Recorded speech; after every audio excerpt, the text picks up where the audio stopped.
le monde, bienvenue sur ma chaîne YouTube. C'est toujours un plaisir pour moi de vous retrouver.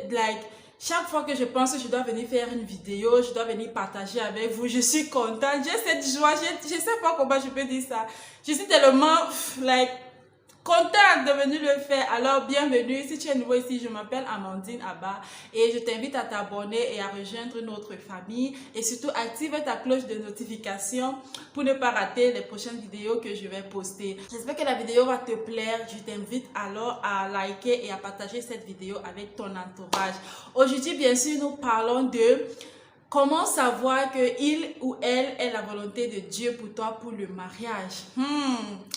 Parce que oui, le sujet du mariage, c'est quelque chose qui, bon nombre, surtout les célibataires, ont peur. Ils se disent, bon voilà, je n'ai pas envie de faire le mauvais choix, je n'ai pas envie d'épouser la mauvaise personne. Et alors, comment est-ce que je vais donc savoir donc, que cette personne-ci là même, c'est elle que je dois épouser, c'est elle que je dois choisir comme époux ou épouse.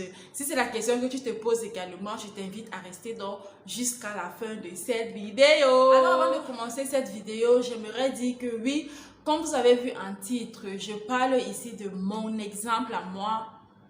Comment est-ce que moi, personnellement, j'ai été convaincue? Qu'est-ce qui m'a motivée? Qu'est-ce qui m'a poussé à choisir, à épouser celui qui est aujourd'hui monsieur mon mari?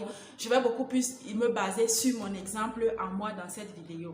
Alors, j'aimerais commencer par dire qu'il y a des personnes qui pensent que, bon voilà, que Dieu, en nous créant, il a créé une personne particulière, c'est-à-dire, il a créé quelqu'un de particulier. Si tu es par exemple une jeune sœur, tu te dis que bon, il y a un homme, il y a un frère que Dieu a créé qui est quelque part dans ce monde, que ce n'est que lui que tu dois épouser. C'est-à-dire, si tu ne l'épouses pas, toute autre personne que tu vas épouser, ça sera une erreur, ça sera pas la volonté de Dieu. Bon, bref.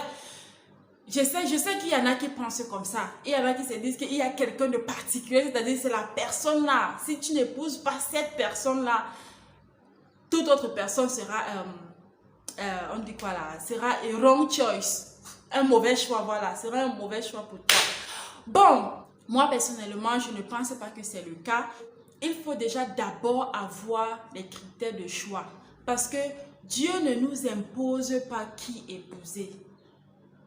Oui, moi personnellement, je crois, parce que comme je l'ai dit, que comme on croit que non, il y a quelqu'un particulier et tout, que si tu ne l'épouses pas, blablabla, Dieu ne nous impose pas qui épouser. Moi, je crois ça. Quand tu es dans ta saison, quand c'est le moment pour toi de te marier, il fait venir vers toi des personnes. Il fait venir vers toi des personnes qui demandent ta main en mariage. Et maintenant, tu fais le choix. Le choix te revient à toi. Ça te revient à toi de choisir. C'est pas comme si Dieu, peut-être tu vas être comme ça et puis tu vas entendre une voix qui va te dire « Oh ma fille, c'est lui que tu dois épouser. » Ou alors tu vas entendre « Mon fils, c'est lui que tu dois épouser, c'est elle que tu dois épouser. » Moi personnellement, je ne crois pas ça. Je crois que Dieu ne nous impose pas qui épouser, mais il amène des personnes vers nous et le choix nous revient. Maintenant, comment choisir?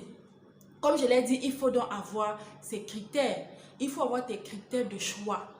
Et dans tes critères de choix, il faut avoir tes critères principaux, un critère. Il faut avoir tes critères principaux. C'est-à-dire des choses que tu ne peux pas faire sans ça. Des choses que si cette personne-là n'a pas en elle, vraiment, tu ne considères même pas sa demande. C'est-à-dire, tu ne réfléchis même pas deux fois. Tu ne te demandes même pas, est-ce que je dois prier? Est-ce que c'est la volonté de Dieu? Non. Il faut avoir des critères principaux. Comme moi, par exemple, mon critère principal était, mon tout premier critère principal était la crainte de Dieu. Quelqu'un qui a la révélation de la personne de Jésus. Parce que moi, je me disais, si cette personne n'a pas ça, vraiment, ça ne vaut même pas la peine d'aller gâter mon énergie pour jeûner, pour prier, pour chercher si c'est Dieu ou si ce n'est pas Dieu. Donc, j'étais en train de dire qu'il faut donc avoir tes critères. Et dans tes critères, il faut les classer. Il faut avoir des critères principaux, les critères secondaires, les critères tertiaires, ainsi de suite. Et maintenant, selon ton classement, c'est selon ton classement que tu fais ton choix. Si par exemple, dans ton critère principal, tu te dis peut-être que tu veux épouser quelqu'un qui est grand de taille, ou une soeur peut-être qui a une grande poitrine, ou alors une soeur peut-être qui est mince, ou une soeur peut-être, je sais pas, peu importe le critère que tu as, ok? Tes critères principaux, tu dois les avoir, il faut savoir classer tes critères. Et moi, je pense donc qu'en tant qu'enfant de Dieu, même d'abord, notre critère principal doit être d'abord que la personne ait la crainte de Dieu en elle, que la personne ait la révélation de la personne de Jésus, que la personne connaisse le Seigneur. Je ne suis pas en train de parler de dénomination, non, mais que la personne connaisse véritablement le Seigneur. Et également, donc, il faut se rassurer aussi que ces critères sont respectés. Ça a été mon cas. Je me suis rassurée que mes critères sont respectés. Déjà, mes critères principaux. Quelles sont les choses que je ne pourrais pas faire sans soi? Je me suis rassurée que cela est respecté. Les critères secondaires, les critères tertiaires, ainsi de suite. Mais à ce point, j'aimerais dire que, en te rassurant que tes critères sont respectés, mais vraiment, il faut être indulgent. Parce que ne cherche pas à vouloir trouver quelqu'un qui est parfait.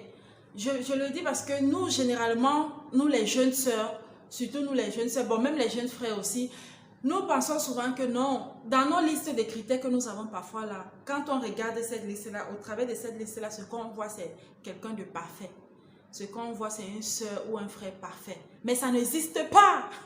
Frère ou sœur parfaite là, ça n'existe pas. Donc en évaluant tes critères, en te rassurant que tes critères sont respectés, il faut être indulgent. Il faut savoir qu'il n'y a pas de perfection, ok? Et aussi, j'aimerais souligner même que parfois, il y a des caractères, il y a des choses que nous aimerions avoir, que nous aimerions que notre partenaire puisse avoir, que dans l'état du célibat, la personne ne pourra pas avoir ces critères-là. Mais cela est en la personne, voilà. Cela est en la personne, mais ça va se développer dans le mariage. Vous voyez un peu? Donc, il y a des choses que parfois nous voulons voir quand la personne est encore célibataire, qui ne seront pas là, mais qui vont se développer dans le rassurer que mes critères sont respectés, mes critères principaux, ainsi de suite, comme je l'ai dit. C'est alors que je suis maintenant allée dans la présence de Dieu. Je suis allée chercher la face de Dieu. Je me suis dit, mais Seigneur, est-ce que c'est lui? Seigneur, est-ce que c'est lui que je dois épouser? Seigneur, est-ce que ce n'est pas lui? Seigneur, parle-moi. Qu'est-ce que je dois faire? Est-ce que je dois m'engager ou pas? Son Dieu parle d'une manière ou d'une autre. Okay? Et j'aimerais dire qu'il y en a peut-être qui vont arriver sur cette vidéo et ils vont se dire, bon bref, il peut y avoir des révélations. Le Seigneur peut te révéler que c'est ton mari au travers peut-être d'un prophète, au travers de ton pasteur, au travers de ton leader spirituel, ainsi de suite. Mais ça n'exclut pas le fait que tes critères doivent toujours être respectés. J'insiste là-dessus. Parce que jusqu'à ce que la mort nous sépare, mon frère, ma soeur, c'est un long parcours jusqu'à ce que la mort nous sépare, là, c'est un très très long parcours. Donc, tu n'as pas le droit de faire l'erreur ou bien d'accepter quelqu'un par révélation ou bien parce que ton leader spirituel t'a dit ou bien parce que non. S'il y a eu cette révélation ou bien ton leader spirituel te l'a dit ou alors quoi, mais comme personnellement, tu dois avoir ta conviction personnelle également. Ok? Et moi, ma conviction personnelle a été quoi? J'ai eu la paix du cœur. Dieu peut également te parler, Dieu peut te dire que c'est ton mari ou c'est ta femme en te donnant la paix du cœur par rapport à la personne. Du genre, tu t'engages avec cette personne, mais tu as ta paix, tu es content, tu es heureux, tu as ta paix, tu as la paix du cœur. Du genre que même si tout le monde même est contre ton mariage, même si tout le monde est contre toi en disant non, tu ne peux pas l'épouser, tu ne dois pas l'épouser parce qu'il est ceci, elle est ceci. Mais toi, tu as cette conviction interne avec cette paix du cœur qui te pousse à avancer, qui te pousse à dire que non, je m'engage, c'est elle que j'ai choisi ou bien c'est lui j'ai choisi. Donc j'avais ma paix du cœur. Et c'est ce qui m'a... Ce que je vais citer, dont j'ai été convaincue, était que il y a eu cet amour. Je ne peux pas vraiment expliquer, je ne sais pas comment je peux expliquer ça, mais cet amour est né dans mon cœur, je l'aimais et je me suis dit, bon voilà, c'est quelqu'un avec qui je veux passer le reste de ma vie, c'est quelqu'un avec qui c'est quelqu'un que je veux vraiment épouser. Donc il y a eu cet amour dans mon cœur, je l'aimais, je l'ai aimé. Donc pour résumer, il faut que tu aies tes critères de choix. Il faut aller dans la présence de Dieu. Ce qui est sûr, le Seigneur va te convaincre d'une manière ou d'une autre. Tu auras ta réponse, ce qui est sûr. Okay? Et il faut te rassurer que tu aimes cette personne.